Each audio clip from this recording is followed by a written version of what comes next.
At 3:17 a.m. local time, the temperature in Irkutsk plunged to minus 40 degrees Celsius. Within minutes, entire apartment blocks went dark. Heating systems failed, elevators stopped, water pressure collapsed. In the Amur region, more than 1,700,000 residents were pushed to the edge of survival as transformers overloaded and power lines snapped under ice weighing several tons. Russia's Far East, stretching along the Chinese border, entered a state of silent paralysis. This was not a battlefield. No missiles, no artillery, yet the scale rivaled a major military operation. Airports in Moscow shut down within hours. Sheremetyevo canceled flights in waves. Trams froze on their tracks. Highways turned into metallic barricades of immobilized trucks. Some stranded for up to 48 hours. Fuel ran out. Supplies stopped moving. Food deliveries stalled. Pharmacies reported shortages. Meteorological data confirmed something unprecedented: the harshest winter disruption in nearly 2 centuries. Sudden thaws followed by shock freezes shattered pipes across Siberia. Ice accumulated on high voltage lines until steel towers bent and failed. Hospitals struggled as backup generators faltered. Emergency services, already hollowed out, could not keep pace. And yet, from the Kremlin,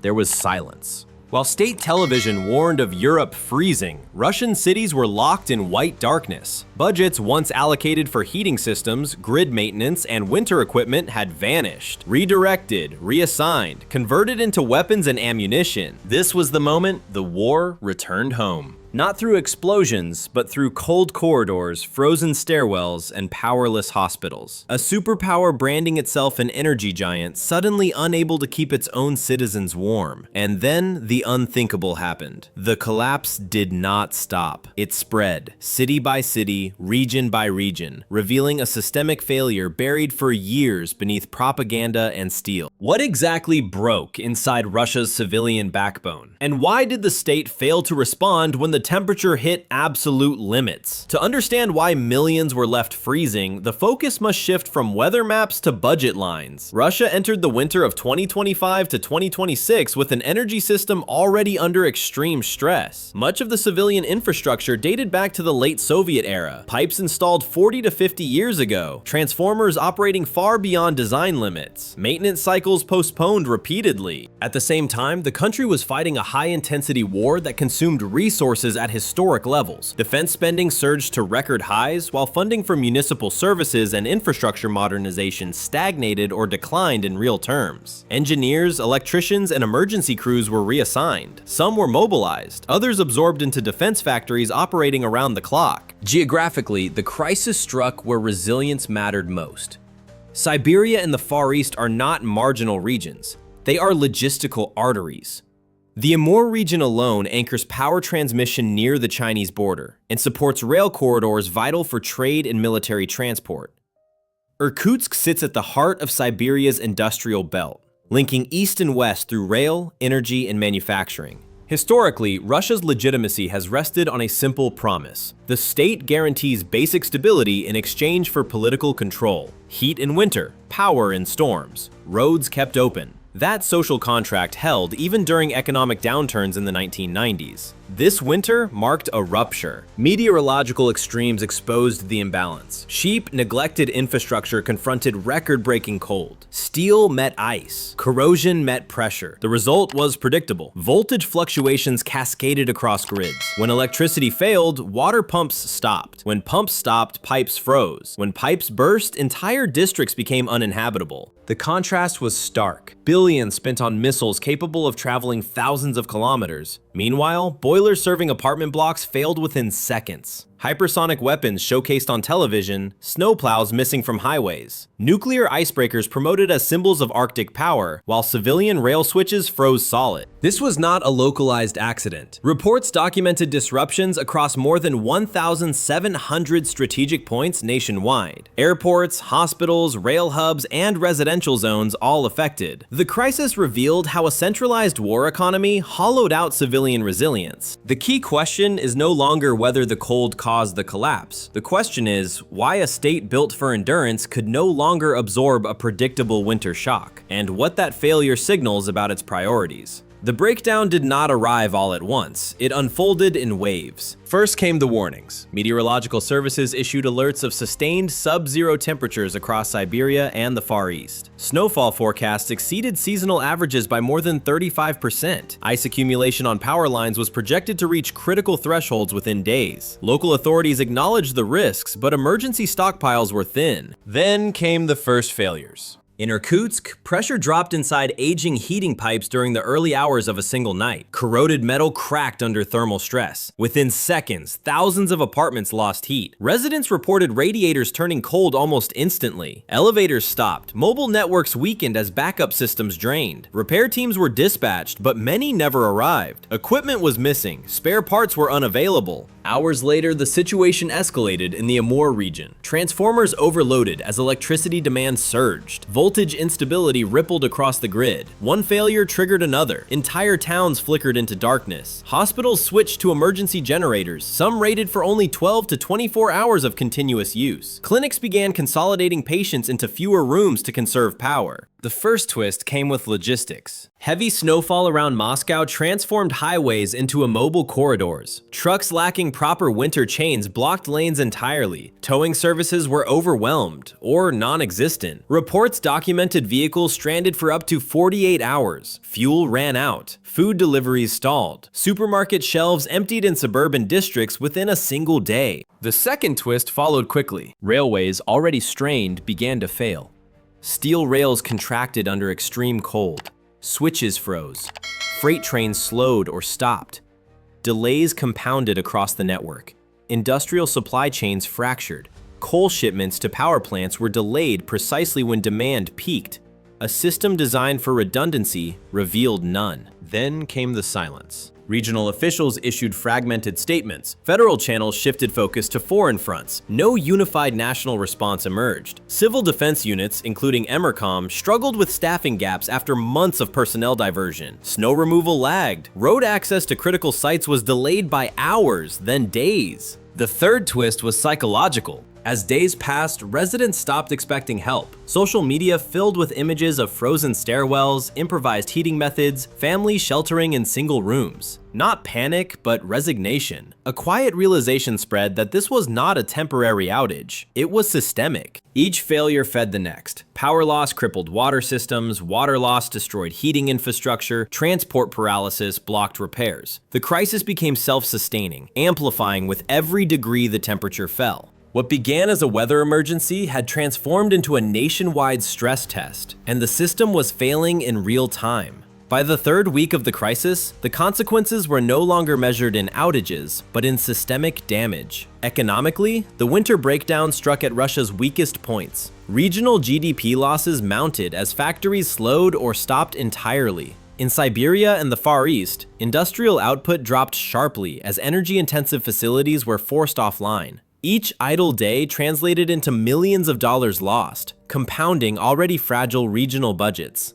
The logistics sector absorbed a direct hit. With highways blocked and rail traffic disrupted, supply chains fractured nationwide. Analysts estimated that delays alone cost the transport sector hundreds of millions of dollars within weeks. Food distribution suffered first. Medicine followed. Remote towns reported shortages that had not been seen in decades. Socially, the pressure was even more dangerous. Hospitals struggled to maintain operations as heating failures forced patient consolidation. Emergency admissions surged due to injuries linked to icy conditions and prolonged cold exposure inside unheated buildings. Civil defense capacity proved insufficient. EMERCOM units, designed to handle natural disasters, were operating with reduced manpower and aging equipment after years of budget diversion. Militarily, the irony was stark. While the state invested heavily in long-range strike capabilities, domestic resilience eroded. Railways used for military logistics competed with civilian freight for limited capacity. Power instability near strategic corridors raised alarms among planners who depend on uninterrupted energy flow for command, control, and production facilities. The numbers told a clear story. More than 1,700 critical infrastructure points reported disruptions nationwide. Power and water outages doubled compared to the previous winter. Maintenance backlogs stretched years into the future. Infrastructure renewal budgets failed to keep pace even with inflation, while defense allocations reached historic highs. Strategically, this imbalance exposed a vulnerability rarely acknowledged. A state can absorb battlefield losses, but prolonged civilian disruption erodes legitimacy. The social contract, heat and winter, stability and crisis, came under visible strain. Local officials faced growing frustration, trust weakened, silence from the center amplified the sense of abandonment. The winter did not simply freeze pipes, it froze confidence. Each blackout and stalled convoy signaled that the internal foundation was cracking under pressure. The question confronting planners was no longer how to win abroad, but how to stabilize at home before the next shock arrived. The domestic collapse did not unfold in isolation. It immediately reshaped how Russia was perceived and pressured across the global system. As energy grids failed from Irkutsk to the Amur region, foreign analysts began recalculating assumptions about Russia's endurance in a prolonged confrontation. A country struggling to heat its cities in winter sends a powerful signal to allies, rivals, and markets alike. For Europe, the implications were immediate. Energy security planners quietly reassessed risk models. The long-standing narrative of Russia as an unshakable energy pillar weakened as internal transmission lines failed under ice. For NATO, the lesson was sharper. Resilience matters as much as firepower. Cheap drones and electronic warfare tools had already shown how low-cost systems can challenge expensive platforms. Now, weather exposed how neglected civilian infrastructure can undermine strategic posture faster than sanctions. The United States viewed the crisis through a different lens. With Washington prioritizing allied resilience and supply chain security, Russia's winter breakdown reinforced arguments for diversified logistics and hardened infrastructure. Comparisons surfaced between low-cost investments, insulation, grid redundancy, maintenance crews, and the high price tags of advanced weapons systems. One kept societies functioning, the other projected power outward. China watched closely. The Amur region is not just a Russian periphery. It is a borderland tied to cross-border trade and energy flow. Power instability near that frontier raised concerns about reliability. Quiet contingency planning followed, aimed at insulating Chinese supply chains from disruptions originating north of the border. In the Middle East, energy exporters noted the contrast. Extreme weather tested systems, but investment in redundancy limited cascading failures. Russia's experience became a case study in what happens when climate stress meets a war-driven budget structure. Looking ahead 3 to 6 months, analysts outlined several scenarios. In the best case, emergency repairs stabilize the grid temporarily, buying time until spring.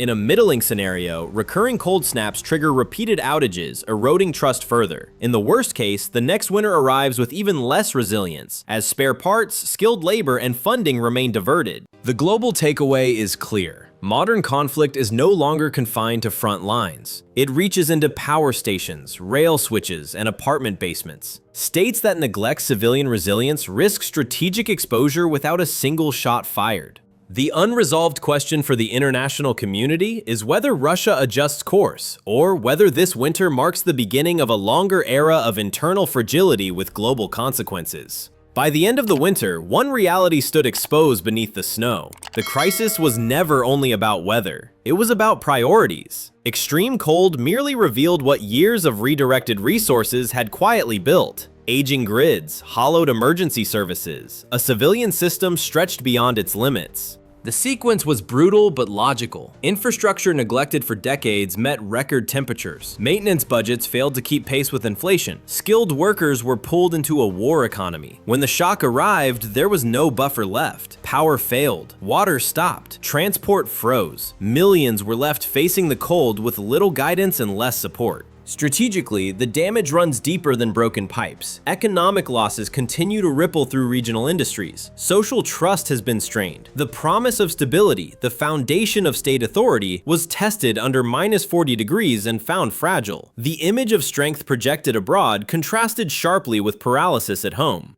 Globally, the episode reframed assumptions. Military power alone does not guarantee resilience. Cheap investments in insulation, grid redundancy, and personnel retention can matter more than expensive weapons when crisis hits. Allies and competitors alike took note. The winter of 2026 may pass. Snow will melt. Roads will clear. But the questions it raised will not disappear so easily. Will the state redirect resources back towards civilian resilience before the next extreme winter arrives? Will repeated infrastructure failures accelerate economic and social pressure from within? Or will the system continue prioritizing external confrontation while internal foundations weaken further? These answers will shape not only Russia's future, but the strategic landscape far beyond its borders. Join the discussion in the comments, share your assessment, subscribe for deeper analysis as this story continues.